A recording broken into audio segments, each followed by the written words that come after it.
Good evening, everyone, and welcome to The Buzz, Studio W, The Buzz, your global radio network. And we circle this thing 24 hours a day, 7 days a week.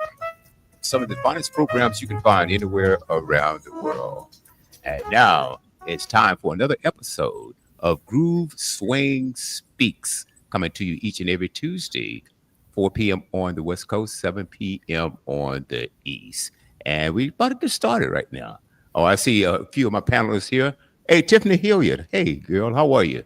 Hello, gentlemen. I am good. How are you? Hey, Terrific, Tiffany. terrific. I'm excited. I've got a special guest on today. We've had, I think we're approaching, if not, if we haven't reached it yet, at least 80 episodes. I know we're getting pretty close. Okay. I will see. Probably. Go on. No, so we probably have. We probably have. Oh, yeah. I know we're close. We're close. All right. And then my groove brother, Sergeant Clayton Brown. Good How are you, evening. Good sir? evening. I'm doing pretty good. How are you? Hola, Great, sister. man. Great. Well, let me bring to the panel and introduce Fellowman Roy Thompson. Okay. Hey, brother Roy, how are you? He on Uh, mute. You on mute. Unmute your microphone. I said, I'm fine, brother. How you doing? Doing great. And AKA Brother Thompson, AKA Spaceman. I'm glad to Hmm. have you here. And Greetings, so brother. we're going to kick this thing off. Hopefully, Nikiah Watts will join us and Tierre Van Meter. I talked to him earlier today. But we're going to get started. Roy Thompson, a proud graduate of North Carolina A&T State University, and served as the director of track and field at his alma mater for 30 years. Throughout his career, he has been recognized not only for his leadership in athletics, but also unwavering dedication to developing young people and fostering community growth. A driving force behind the Groove Leadership Academy in collaboration with the Greensboro Alumni Chapter, Roy Thompson has spent countless years sharing his knowledge, mentorship, and vision, helping to shape the program into the impactful initiative it is today. His commitment to youth development is deeply personal, as evidenced by his two grandsons, graduates of the Groove Leadership Academy, who continue his legacy in higher education, attending North Carolina A&T State University and Virginia State University, known for his strong leadership, mentorship, and dedication in nurturing the next generation. Roy Thompson continues to inspire those around him, both on and off the field, leaving a lasting mark on his community and the countless lives he has touched. Hey, welcome to the set, Spaceman. How are you, brother? I'm fine, brother. How you doing? Thank you so much for having me, man. I Man, appreciate it. it's a pleasure. I read your bio and I said, man, we've got to have this gentleman on. Not only is he a fellowman, a groove, but also your dedication to athletics and education. So, hey, Tierre Van Meter is also a groove. Hey, Tierre, how are you, brother? I'm all right. And yourself? Oh, pretty good. And meet Spaceman, brother Roy Thompson, fellowman Roy Thompson. So, anyway, I know you guys have read his bio. Clayton, we're going to start this off with you today. I know I talked to you earlier today. You said you had read the spaceman's bio. So I want you to kick it off. What do you have to ask? Solomon? His bio says it all, and brother, I commend you for the long legacy of track and field. I am a big fan of track and field. I ran a little bit in my younger years, but I still keep up with track and field. I watch it a lot. And did you actually run yourself, and what event did you run? Okay. I came to North Carolina A&T in 1964. Ran track from 1965 to 1968. Um, my events were the sprints and the long jump. particularly specialized in the long jump. And I had an interest in history um, during that time of segregation. North Carolina A&T State University had the only bus that took track athletes from the various HBCUs to the Penn Relays or the Florida Relays. And so on that bus in 1968, we had five Olympians. Two of them were groovers, and we had a host of groove that were from Johnson C. Smith, Winston-Salem State, North Carolina Central, and we all rode together on the bus to Philadelphia and to Florida. So I think that's a unique situation that I was privileged to be a part of, and also that was one of the things that influenced me to be a member of Groove I Groove. Right on. That's Mm, awesome. And I'm mm. also a proponent of Virginia State University. That was my school. And kudos to your grandson, who I read that is also a student at Virginia State University, correct? That's correct. He's majoring in mass communications. I had the opportunity to compete at Virginia State University in 1967 and 1968. They hosted the CIAA track and field championships that had all the HBCUs in the country on the East Coast at Virginia State during that time. So Virginia State is very dear to me in terms of a university because that was one of the places where I made all CIAA in the long jump. All right, Roger that. Go Trojans. That's pretty cool, man. Yeah, That yeah. is Yeah. Awesome. that is very cool. That is very cool. Now you mentioned something about the pen relays. Now, when I was in school, in high school and college, I used to hear a lot about the pen relays. Is that still happening now? Because I don't hear about it a lot now. Yeah, it's still happening now. It's one of the largest relay carnivals in the country. During that time, as you know, most of the um, black athletes attended HBCUs. And so we would go up there and would dominate those relays. And it became a festival Man, for HBCU people to get together and enjoy themselves and cheer their particular HBCU school on during the relays. that is pretty cool. Tiffany, what do you have for Spaceman? Well, first off, it is a pleasure in seeing you again. It's been a long, long time. Um, Okay. and I just wanted to ask you, because you went to school, you said back in the 60s. Um, How was it back then? As far as you going to college, was it something that you always wanted to do? Was it something that you did because you know you was gifted in that particular realm of track and field? Like, what was the process that led you to going to school and then to lead you to pick A&T?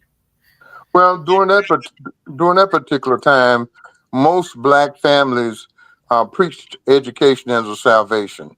Mm-hmm. And from a very young age, I was taught the value of education and that post high school education was very important, that was the key to success. So I had no choice. You know, my mother, who was a single mom, drilled that in me along with my grandfather, grandmother, and our whole area that we grew up in Burlington, North Carolina, pushed education as the salvation for black people. So I went there particularly for education, but the reason why I went to North Carolina A&T is because my football coach was an A&T grad, and he influenced me to go to North Carolina A&T.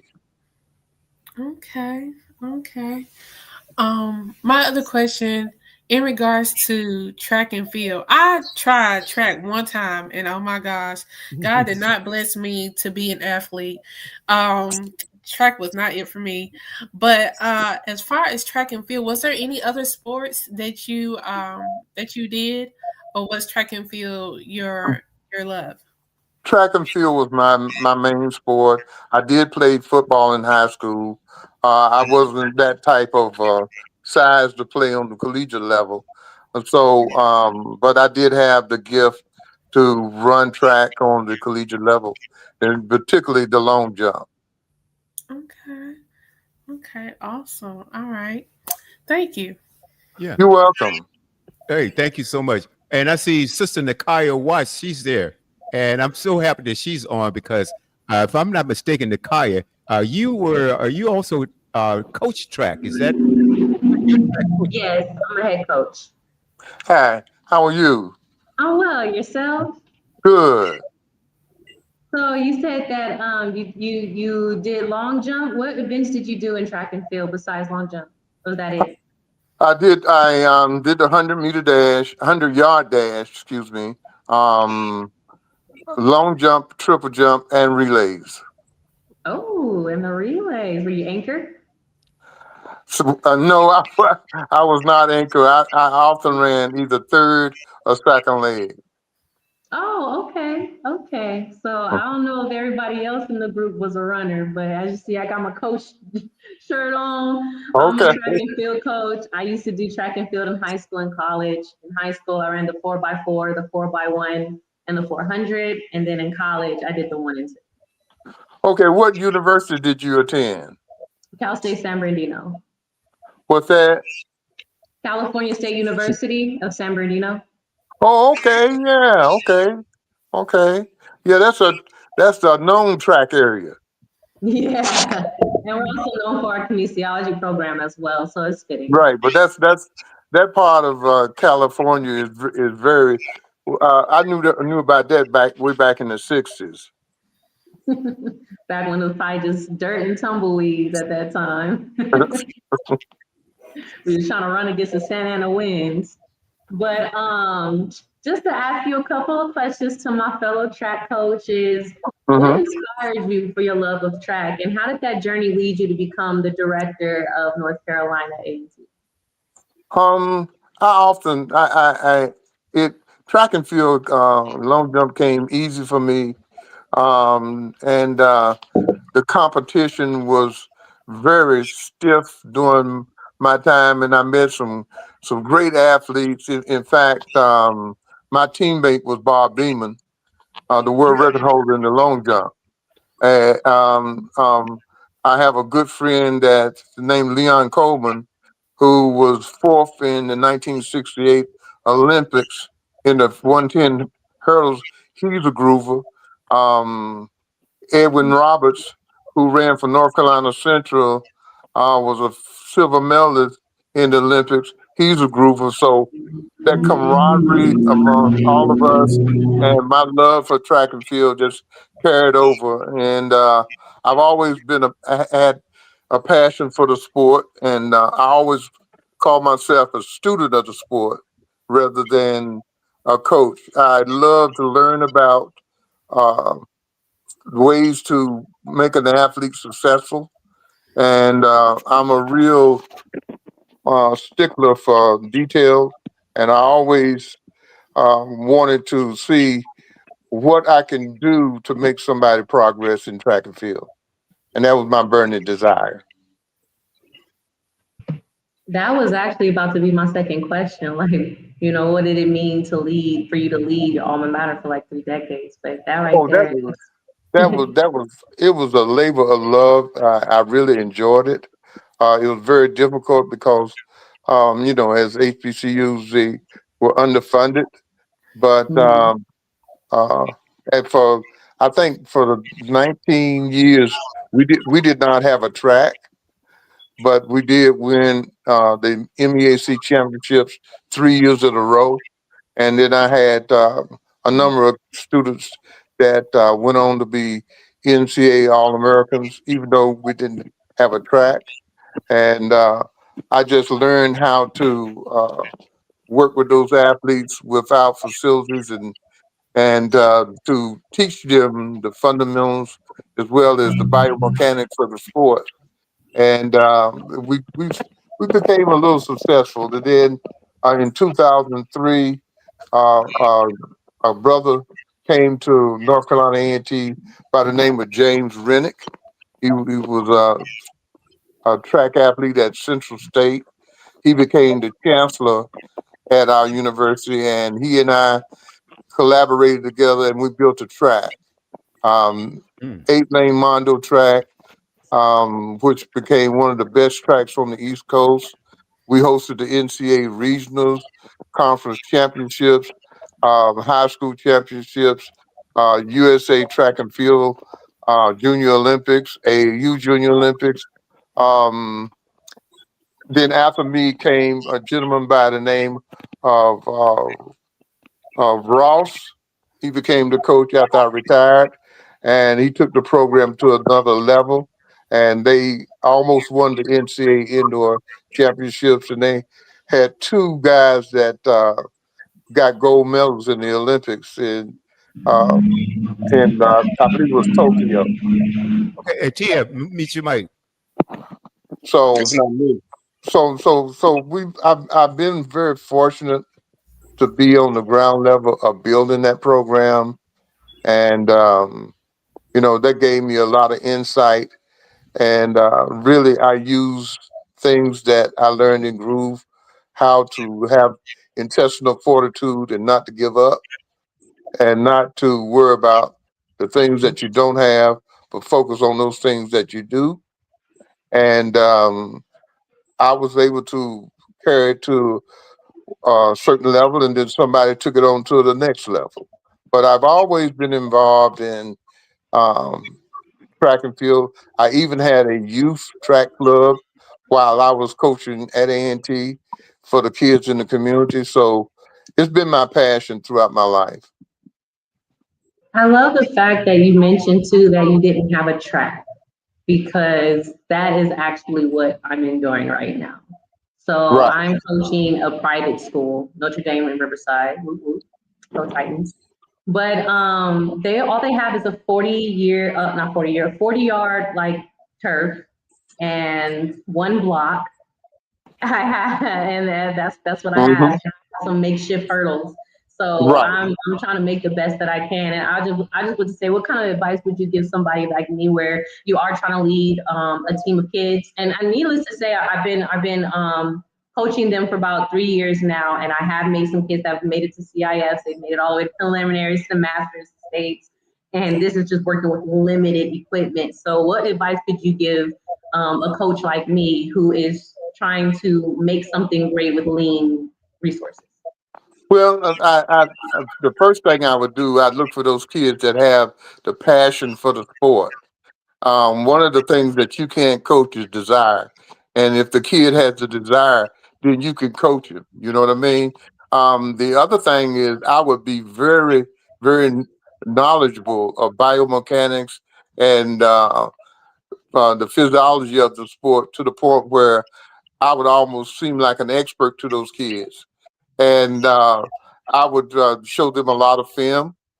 I would videotape them. I would talk Mm. to them about their mechanics, how to run, how to breathe, how to relax. I'd also, I'd give them a total program on what they need to do in terms of, their diet, their sleep habits. It's a total discipline that you have to be successful in track and field. And then in terms of, you talking about hurdles, I'd go to the hardware store, make me some PCV pipe hurdles. Um, I I even dug. did. And I measured them. I was like, this is the girl's high, this is the boy's low. I'm measuring this. Yeah. So, and it's funny because it's Um, like the kids are it, so it, accustomed to the PVC pipes. So when they go to an actual hurdle, they're like, oh, this is the real. And I'm like, yeah, yeah. Yeah, so it's a number of things you can do when you don't have the equipment. And for example, when I trained people in the long jump, we didn't have a pit, so I focused on the two most important aspects of the long jump, which is the run up and the takeoff. And believe it or not, when they got to the meet, they would jump further than most of the people we were competing in because we focused on the two most important aspects. What you do in the air, as you know, doesn't have much to do with your distance, except for the landing. But if you have correct technique on the runway, the approach, and good technique on taking off, then you can be pretty successful. So those are the type of things that I would do. That I did do. And then when I wanted to jump, I would find like a gymnasium that had a mat, like that offered gymnast type activities. Um, the other part, I don't know if you have access to it, but I trained a lot in the pool. Mm. In the swimming pool, I would take the athletes in and train them in the swimming pool because they would get total body resistance, and I could teach them how to relax also. Mm, that's pretty. Thank you That's for that. I'm going to use Okay, that. okay. okay. All right. Hey, I'm going to ask everyone. Turn that. If you have any external speakers on, turn those down. Okay. Let's go to brother Tier. Hey, Tier. What message do you have for the spaceman? Okay. Hi, and welcome to the show, Roy. Thank you Um, so much. I have a bunch of different questions on a couple of different topics, but Mhm. since we're already talking about track and field, just a real quick question: Do you or have you ever had the pleasure of meeting Tommy Carlos? I mean Tommy Smith and John Carlos. Carlos. Yes, yes, I have. Can you tell me and maybe explain to the audience if they don't know who they are, and can you tell me what that experience was meeting them, John Um, Carlos and Tommy Smith? one of the one of the things that I was very fortunate about, brother, was I grew up and I competed during the time that they did. So Hmm. most of the athletes during that time, the black athletes, we knew each other and we had the same struggles. John, Carlos, and Tommy were the two brothers in 1968 Olympics that raised their fists during the national anthem with the black gloves on to signify their to signify the uh, on social the social justice that we needed in our community, as well as the segregation and discrimination that we were facing as black people in this country. And so I've had conversation with John Carlos, not as much with Tommy because Carlos and Bob Beeman are real good friends, and I've had them over to North Carolina A&T to talk and to visit track meets. So we feel the same way about the injustices that were occurring. By the way, brother, just to give you a little bit on my experiences at North Carolina A&T when I was a student, I was involved as a student in two riots that happened at A&T State Okay. University. The Hmm. first one was when Dr. King got assassinated. That was a big riot. The second one was in 1969 when there was a protest and a big riot where they actually brought Army personnel carriers, tanks, guns, everything on campus, shot the campus up, made everybody leave and go home. And it was only last year that the class of 1969 got a chance to walk and receive their degrees. Wow. Mm. So, I think so, I heard about them. so I've was seen a lot during my time, and John, he's gone through a lot. He doesn't trust a lot of people nowadays because of the things that's happened to him. And but he still goes on speaking engagement. He still speaks to the youth about what happened during the '60s. Yeah. He's I like, I grew up during the era of Jim Crow, and so did John and Tommy and Bob and all of. But the thing of it was, those guys had never experienced the type of racism I experienced until they came south. because Carlos was from New York and Bob Beamer was Mhm. from New York. And when they came south, they couldn't believe the atrocities and what we were going through. Mm. Yeah, from what I understand, those brothers, it took a lot of courage to raise that fist like that. And from what I understand, that there were consequences for that. Yeah, And they couldn't they couldn't get jobs. Their economic situation was very Mhm. dismal. Um, and uh, John's wife took ill because of it and passed away. Wow. So a lot of things happened to those brothers, and now they're reaping a little bit of benefit. But they were constantly badgered. They were constantly um, surveyed by the FBI, and they were constantly criticized for what they did. Mm. But also, they were loved by the black community and the black people because they stood up for what we believed, and that Mhm. is we should receive justice in this country, just like everybody else. right, right. It's a shame that just a couple of Olympic track athletes raising their fist for Black Power um, would be investigated and monitored by our government and discriminated against and blackballed and everything else. It's a shame what they went through. Mhm. Um, um, so yeah, I was just curious to know if you knew them. I have other questions. Are we just asking questions in a row? Or are we just still going around? Are we going to come back to me for my next question, or can I We'll, go we'll, we'll, ahead def- and? we'll definitely come back to you. We'll definitely come back. So we're going to do a roundtable here because Okay. let's see. We're going to start off again with Tiffany, then Clayton, then Nakaya, and then we'll come back to you. Okay, brother. But I had Spaceman. I did have a pleasure of meeting Bob Beeman. Man, this was back in the '80s. I was in California. He came out. Uh-huh. He came out because we had some friends, mutual friends out there in California, so I had a chance to meet him. And I understand that his record lasted for about 23 years before it was broken by Mike Powell in 1991. Is that correct? That's correct, and he still holds the Olympic record.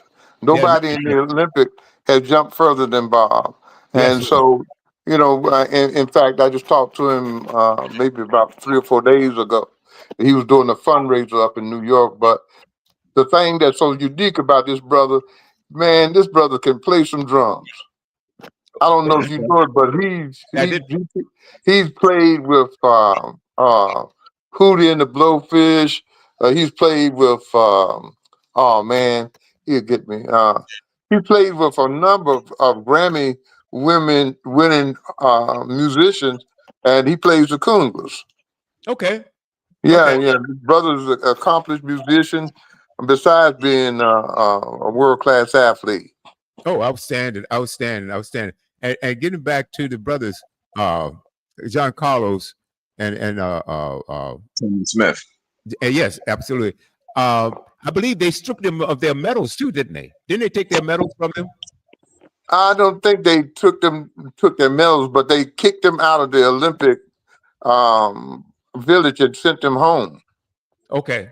Okay. Yeah, Okay. yeah. They sent them home immediately. Wow. And I have a question for one of our members of our audience, and this is a musician by the name of Tylaric, and he says, "Please offer some comments regarding techniques when running races such as the 400 meters and the 200 meters event. When, i.e., when to relax and stride versus to open up." He said, "I've been that guy who was improperly trained and found myself burned out with that monkey on my back in the last meters of the race. Can you give offer some comments on that question?" Well, the fundamental key of sprinting is the ability to run relaxed. Mm. And if you can't run relaxed, then you're not going to be successful in sprinting. So the first thing he needs to do is work on his fundamentals and his mechanics to where he has great posture where he can push against the ground and propel himself forward. And Mhm. so that comes with applying force in the direction that he wants to go, which is forward. So he would have to strengthen his hip flexor areas and his hip areas to make that happen. But in terms of the monkey jumping on his back, that's lactic acid. That's a byproduct of being able to run without oxygen for so long because the 400 and the 200 are anaerobic type sprint activities. So therefore, he's going to have to learn to gradually build himself up by running interval work that's I say 85 to at least 90% of his max effort in order to withstand lactic acid. I And understand. he needs to start off gradually. But unless he's running relaxed and unless he has an efficient stride where he's able to push against the ground and propel himself forward without any wasted motion, he's going to have that difficulty. I understand. Hey, Tiffany? Yes, you had kind of touched on it earlier about your I want to say you said your track coach or your football coach, who was a groover. Um, can you elaborate more on that? Like Oh what no, got it was you? my the reason why I went to North Carolina A&T was my football coach in high school was a graduate of North Carolina A&T College at that time, and he influenced me to go to A&T. Gotcha. Okay. Yeah. Question is, how did you get on the path of becoming a groove? Well, in 1963, I the CIAA championships was held at Morgan State University. 63, no, I mean, I'm sorry, 65. 1965, the CIAA track and field outdoor championships was held at Morgan State University. And at that time, everybody, particularly black schools, we didn't eat anywhere but at the cafeteria of the school we was competing against. So I Mhm. went into the cafeteria at Morgan State University and I saw this long table of kids sitting around, and this guy was standing in front of them, and he had them chanting, and they were chanting, "Who do you love?" And then they would say, "Groove Five," and then and then so I went over to the brother and I say, "Man, so what's this all about?" And what y'all do with these kids? He said, "Man, this is a organization created by black men for black men to deal with the problems in our community."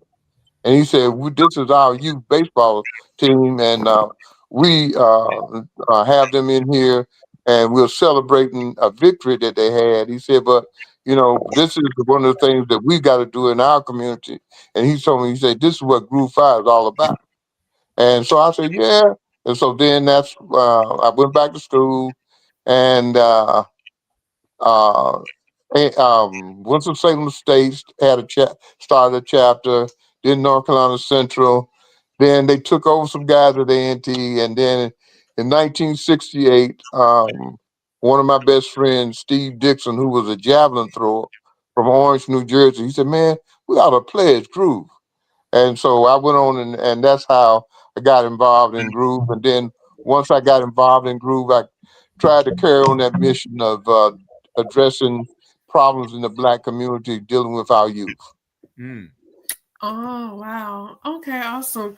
Now ever since you have been a member, what are some of the greatest, I guess you can say, achievements for you personally that you have seen as you become even a better man?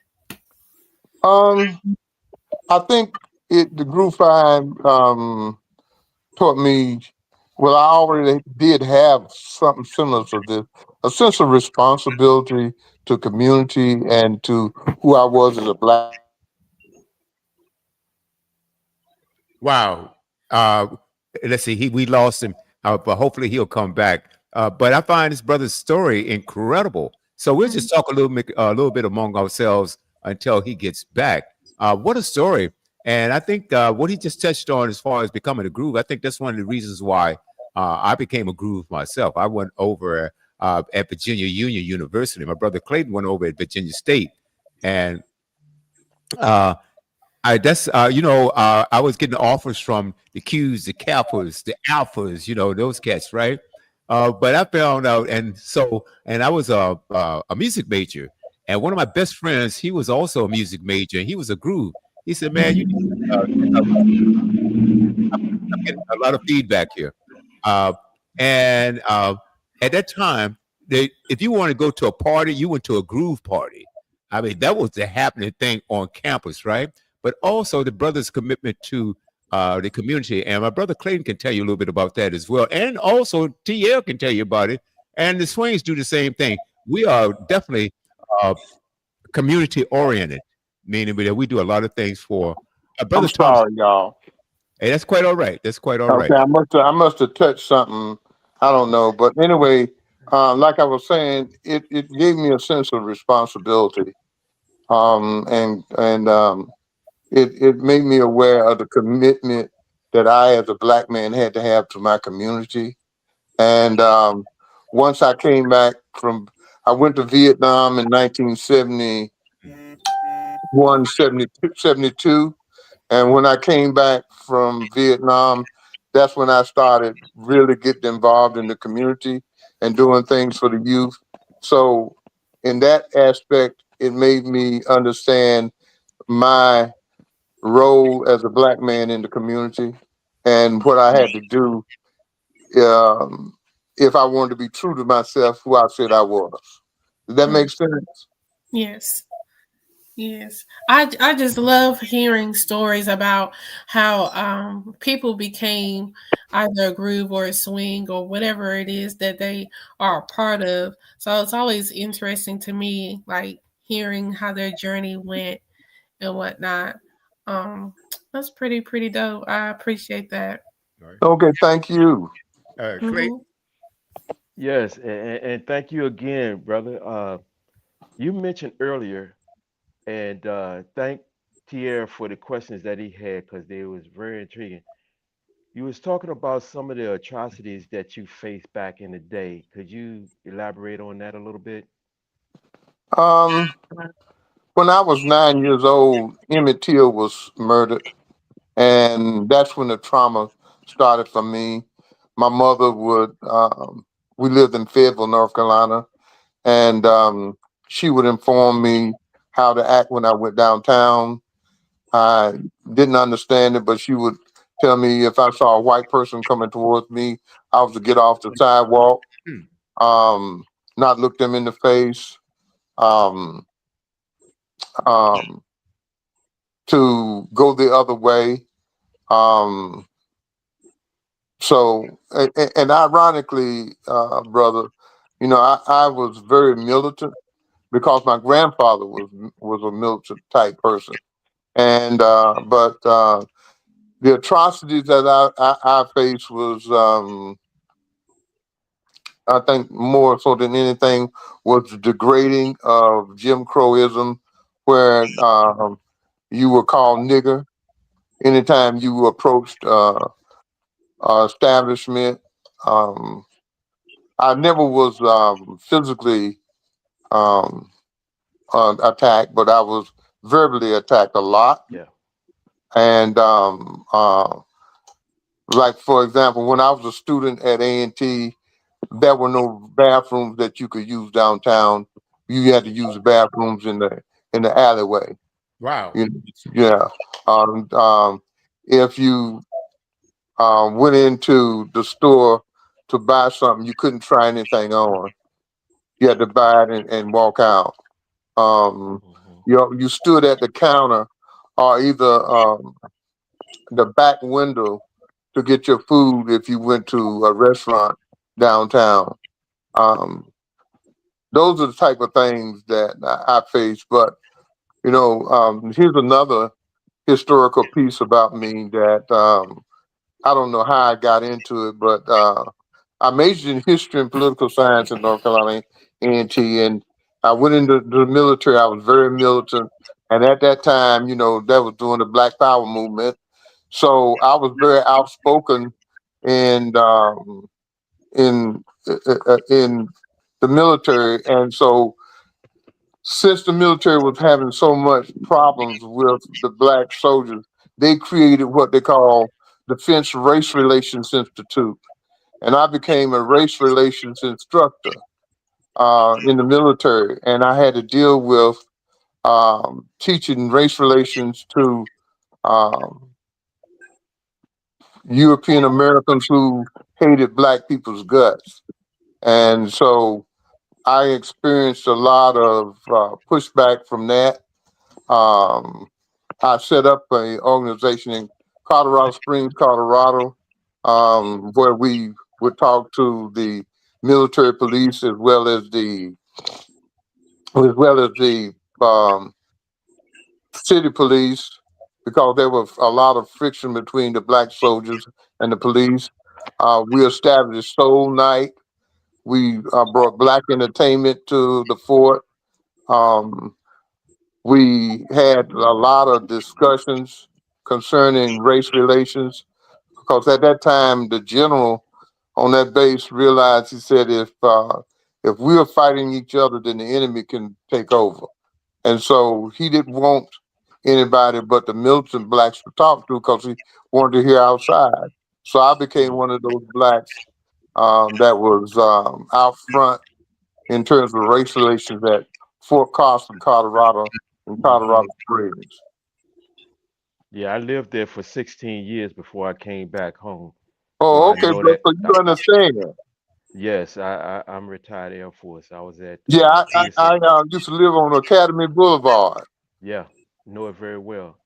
Yeah. And my second question before I leave, one of my favorite track stars is Sydney McLaughlin. Marona. Oh man. I love the way that young lady run, and when you talking about running relaxed, she's Yes. unbeatable. Yes, And she is. and who is your favorite track star to date? Oh man. Uh, I like the guy. I like the triple jumper from Poland. I like the quarter miler that I just saw from Botswana. Um, I like Nora Lyles a lot. Yeah. Um, I like Seville, the Jamaican sprinter. Um, and my new love is Melissa Jefferson. Yeah. I mean, she's a beautiful person to watch run. She is so smooth. But I really admire Sydney. I mean, have you seen her training regimen? I mean, this girl really, really trains hard. But her ability to relax under pressure, that's just a God given trait. I mean, It's it's awesome. very hard to do what she does. Cause you know if she gets that baton, she's gone. Oh man, I predict I that heard. she's going to break the world record in the 400. Yeah. Yeah. Yeah. Yeah. I really think she is. She's going to own the 400-meter record as well as the 400-meter hurdle records. Yeah. Yeah, Well, she's thank you. she's a beautiful person to watch, isn't she? She is awesome. Awesome. Well, thank you for Yes. that. I appreciate you, brother. No problem. No, thank you, brother. Appreciate you. All right, we're gonna go to Nakai Nixon, then Tier. But I'm gonna ask you a question, brother Spaceman. Uh-huh. Are we gonna ever see another Usain Bolt? Uh, I don't think so, man. I'm not. I mean, Hussein Bolt was 6'5", 205 pounds. Great turnover. It only took him 41 steps. And imagine this: it only took him 41 steps to run the 100 meters. That's It amazing. takes the average person 47 to 48 steps. I mean, the average elite person. The other guys in his race ran 45. So that means he took 4 steps less than everybody in the 100 meters. And you talk, That's you go talking on. about that's a freak of nature. It is. And you talk about running relaxed. It was like Oh the guy man, was yeah, flying, and yeah, it was no issue for him, man. And I just and love it. and, and that's what his coach Glenn Mills was driving into him about the ability to relax, and that's one of the hardest things. And the sister can tell you to teach kids about track and field is how to relax. They think that you got to power through, but if you run relaxed, your muscles can work properly and give you that speed that you want and that turnover that you want. If That's you if you tighten up, it's just like trying to drive a car with handbrakes up. Does that make sense? it does. It does. Nakaya. I agree. You don't understand how many times I have to tell them to relax their wrists. Their hands are always so stiff. They feel like they have to be robotic. Right. And I have to tell them, like, no, the less movement, the better. You don't understand. So, yes, The, you're the, preaching to the um, choir here. I'll give you a tip. I'm working with some. I'm volunteering at a high school now, and I have what I call potato chip runs. Okay, and that is everybody grabs two potato chips out the bag. I bring a bag of potato chips to the track. Everybody grabs two potato chips out the bag. They put them between their thumb and forefinger, and that's how you have to run. And your objective is not to crush Not the to potato break chip. it. I like that. I like that. Yeah, I like the when you objective is bags not of to chips crush that have the to go potato chip. over And so that business. means that you have to run with your hands relaxed. But also, I use the Bud Winter theory that John Carlos and them used about um, in doing their warm up, doing relaxation drills.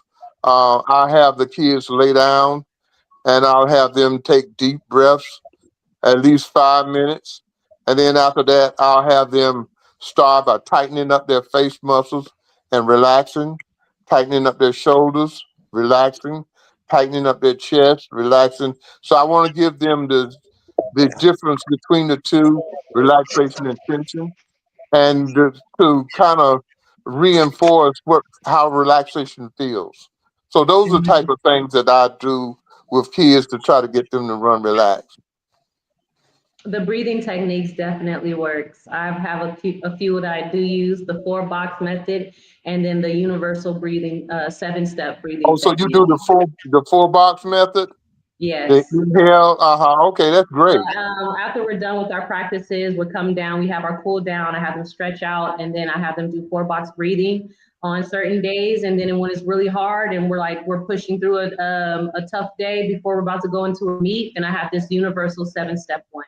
And it's pretty much it's like you count one more in your inhale than your exhale. So you count one, Right. two, then exhale one. Then you inhale again, 1, 2, 3. Then you exhale, 1, 2, and then it just continues all the way up until 7, Okay, and then you go right that's back down. great. So it really helps with regulating your heartbeat, especially when you're coming from a really hard run. It helps regulate it, slow it down. And then even when it comes to the kids' anxiety, sometimes before track meet, they're like, "Coach, I don't know what to do. Give me a pep talk. I don't know." And I'm like, "Calm down. Well, Let's work on this that's why breathing first."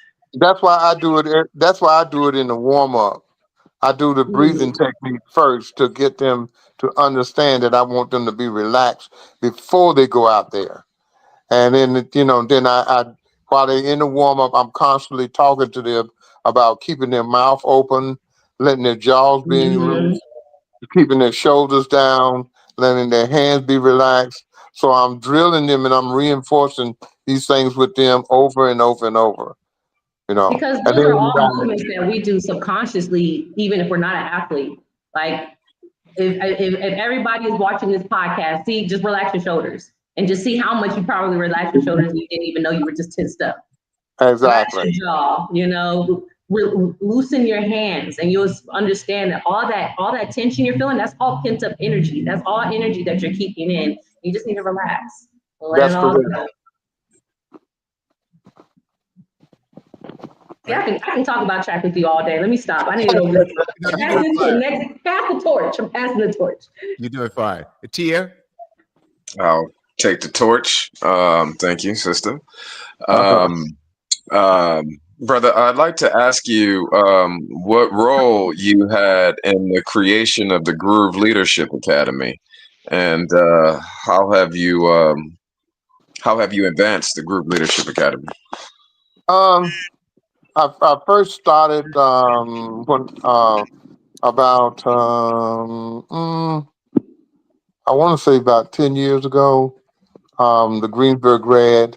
We made it on our initiative that we were going to deal with youth in the community and start a group leadership academy. And it was very successful because we had another brother who was also a math teacher inside the high school. So he got kids from his class, and then we got kids from the community, and we started developing our group leadership program. And then from there, we were recognized by nationals, and from there, being involved with national, I got involved with John Moore and My uh, chapter uh, brother. Chocolate, yeah, and the brother. Oh man, I can't. Greg from um, Cheney State. Greg was from Cheney State, but anyway, I got involved with them and I became a member of the national committee. And being on that national committee, we spent about 2 years writing up all the information about the Leadership Academy, what the rules and regulations should be, how to implement a Groove Academy, how to start one, what to expect, how to be vested, things like that. So I've been involved with Groove on the local level as well as the national level. Okay, so the GLA that we take advantage of and we do things under today originally started locally, and then Groove picked it up nationally. Right, right. Well, I Right. think the Okay. initiative was started by the guys in Atlanta. Um, Mhm. the guy, I can't think of his name. He's a brother. He's a PhD from South Carolina State, and he was the one. And his theory was that we need to help black boys become good black fathers. Mhm. And so the guys in Atlanta, they started their program, and then we kind of started ours, and then John uh, got involved and made it helped make it a national initiative. So it really Right. started. I think John and Greg, those guys were the one that started it, and so I just joined them about maybe about 4 or 5 years ago. Of We had teleconferences every Sunday, and we would work on the, how to organize the GLA from a national perspective. But the initial information was already written, and those guys had done a great job in that Atlanta chapter, Atlanta grad chapter. I mean, they were the one I would say that spearheaded. Okay. And do you still what work do you do? Do you still what work do you do with GLA today? So you're retired, right? But you're Yeah, I'm still retired, but still, active, right? we're starting back up our fall session. So I might can't make it over there every Saturday, but I go over there, and I'm actively involved in the sessions with the youth. Um, Also, I'm still on the committee, the national committee for GLA, and anytime we meet or intervene, I'll be involved in that also. But I still like being around the young people and still like getting involved with them on a personal level. Okay, So I that's think good. we got the next we start back up. All right. And we mentor under GLA out here in Los Angeles. So um great thing. Yeah, Nice to it's. I speak to think someone. you guys. Um, did you guys have that 100 men initiatives? Did y'all deal with that? I will tell. Uh, I think John will tell me something about it. John works with 100 Black Men. That's separate from Yes, what Ellen yes, White is yes, doing. yes, yes, Mhm. yes. That's And he was mhm. trying to do some collaboration with them and the GLA because um, I was able to, along with Ace Minor, who was in our group at the time, um, do collaboration with the United Way. So they pay for mentoring programs in terms of clinics and things like that, and that's how we were going about getting some funding. So, but they changed directors, so that fell through. But anyway, we were always looking for collaborations with other organizations to make the thing work. Okay, that's good. Hey, William, you're running out of time. Can I slip my one last question in here? You might as well. Okay. Roy, I mean, a lot of us went to HBCUs on this call. I went to Grambling State, and at our height, we had about 8,000 students on the yard, and I think it was close to nine. And man, that campus was packed at that point. Man, it was, like it was my freshman and sophomore year. Hmm. After that, the enrollment dropped a little bit, and we used to talk about, man, you remember how it was freshman year? We had damn near 9,000 people on the campus. Right. From what I understand, this year North Carolina A&T has 15,000 registered students on the yard this fall. Yes, we That is do. humongous for Yes, we do, man. HBCU. I've It never heard of an HBCU hitting numbers like that.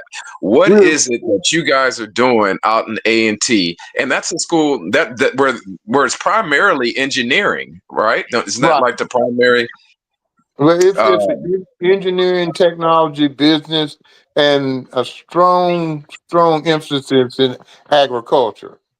But mhm, the thing that I think the thing that is so um, important for us at North Carolina A&T is our legacy that we stood up for civil rights mhm. and that we were on the forefront of those who Mm. dared to go downtown and integrate the lunch counters. And so that's a sense of pride. In fact, we have a statue of those four guys right in the center of campus. And, that's everybody believes that we can do just about anything. And we have that sense of pride that, we made change. In fact, one of my professors, coined this motto, and he used to always tell us, Mr. Thompson, you have to be an instrument of change. You have to change the situation, And he told me, he said, the only thing absolute is change. So we consider ourselves as change agents, and we have a lot of pride in our history, and we continue to feed that back into our young students. So you credit that for the large enrollment at A&T right now. Right. It's the it's the legacy of pride. Okay. Mhm. Okay. Outstanding. Okay, guys, Outstanding. let's see. I want to make sure that we get at least one more question out of the rest of our panelists. So let's go with you, Tiffany. You have one more question. Then we'll go to Clayton, and then Nikaya, you get the last word. No, I don't have any more questions, but it's interesting that Tierre had brought that up, and I just posted there that A&T's homecoming is this weekend. So you're talking about Tierre, the students alone, not even including the alumni that's gonna be present this weekend. So I know it's gonna be 15,000. It is. It's going. I mean, people are coming in Thursday, Oh so man. yeah, it's gonna be off the chain, and everybody's excited, and you can't get a seat in the stadium, even though it's a 23,000 seat stadium. Wow. If you don't come in there, the game starts at 1. If you're not there at 11:30, you probably won't get a seat. You won't get a seat. Wow. Uh, Right. and, Wow. and who are you playing? South Carolina State. Wow, wow, wow, wow. Clayton? Yeah, I don't have much more to ask because you covered the gauntlet. We do appreciate you coming on, my brother, and Mhm. what you have done in your community as well, and with the Groove Nation. I'm going to leave that up to Nakaya, being the track star she is. I'm gonna pass that on to her, and I do, I do appreciate you all and your gift. Okay. Thank you, my brother. Thank you so much, brother. Nakaya. Thank you, Brother Clayton. I was told I got a form like Carl Lewis, so who knows? You know what I'm saying? I don't know. All right. Nah, but thank you so much for the knowledge. Thank you for even the advice, to give me and to even others that are listening about, coaching. Just, when the odds are against you and there's limited resources, just keep prevailing, persevere. That's right. Um, Because and I cannot ever, the hurdles I can teach. I can never run over them because me and the hurdle were the same height. So. right, that's okay. But but just I'll leave you with this, my sister. Just tell them, look, when they go out to compete, those kids don't know if they don't have a track. They don't know if they don't have hurdles. They don't know if they don't have starting block. All they know is they're another team on that track that they're going to have to try to beat. So Mm-hmm. they need to go out there with that attitude. Wow. You So froze on me. he froze. There he is. Brother Roy, continue. Yeah, yeah. So it's you got to get them into the mindset that the equipment and all that other stuff doesn't matter when you get to the track meet because those kids are just going to be trying to beat them. Right. And I do. I always give some motivational some speeches about, the underdogs and, how we're always going to prevail and don't let what they got going on, affect what you have in your heart. And I always do throw Exactly. anime characters in there. Set your heart ablaze, Rengoku, Demon Slayer, stuff like that to Exactly. get them going. So, but no, I appreciate that. And I think my last question that I'm going to ask is, the listeners that are listening right now, how can they get involved or how can they support the Groove Leadership Academy? So what now? I didn't hear you. I was So, saying for the listeners and supporters that are out there, how can they support the Groove Leadership Academy and what you're doing? um, they can make donations to the national office in the name of the Group Leadership Academy, but wherever there is a Group Leadership Academy, just support that one in your local area. There it is. Thank you so much for all the knowledge. I greatly appreciate it. Welcome. You're more than Comes welcome. to my heart and my mind. Wow, wow. Hey, I see Brother Harold Reed is listening. Hey, Brother Reed, he's been on. Outstanding, guys. Oh man, look, man, you almost make me feel up on that one because his father was my DP. Get out Wow. of here. Wow. Yeah, and his father was on my line, and he passed away, and I mean that hurt me. But his Harold Reed father and I went through a lot together. We played together. His dad was a great man. Yeah. Uh, had a lot of intestinal fortitude. His dad had a lot of heart, and he dealt with things, when we were pledging and kept us all together. So dear, Junior, I love him just like I love his dad. Oh man. Hey, that's just Right too on. cool, man. Groove Swing is definitely a family, man. And I want to thank you guys so much. Now, guys need to know more about Groove Swing and tell your friends, to our listener audience, whether you're a groove or a swing or not, please tell them to listen to this broadcast because we cover the gamut as far as vocations are concerned. It could be athletics, education, medicine, business, the arts. We cover the gamut, man. And so the objective of this program is to showcase the best in our community. The finest in our community, the best. And Groove Swing, uh, it doesn't get any better than that. So, brother, thank you so much. And also, Spaceman, I've already told the guys on our Saturday show. that I would love to have you on the sports show that comes on Saturdays. Come on Saturdays. And Okay, they're looking okay. forward to that. Just They're looking just let me know, man. I'll be glad to do it. outstanding. Always there for the brotherhood. Absolutely, absolutely. Tiffany, Yes, Nakaya, sir. Sergeant, and Tierre, thank you guys so much, man. This has been an outstanding broadcast. I know it's good because we went over a little bit, but I checked with the CEO. He said it was all right. All right. So, guys, enjoy your day, enjoy your Tuesday, and keep it locked right here on the Buzz. Tell your friends also to get that app. Android is Studio W. Download it. You can take us with you 24 hours a day. Apple, the same thing. Studio W.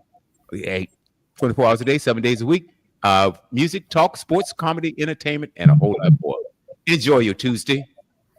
All All right. right. Peace Hey, and blessings. Tiffany, Thank enjoy that you. homecoming. Appreciate you, I'm brother Brown. jealous. All right.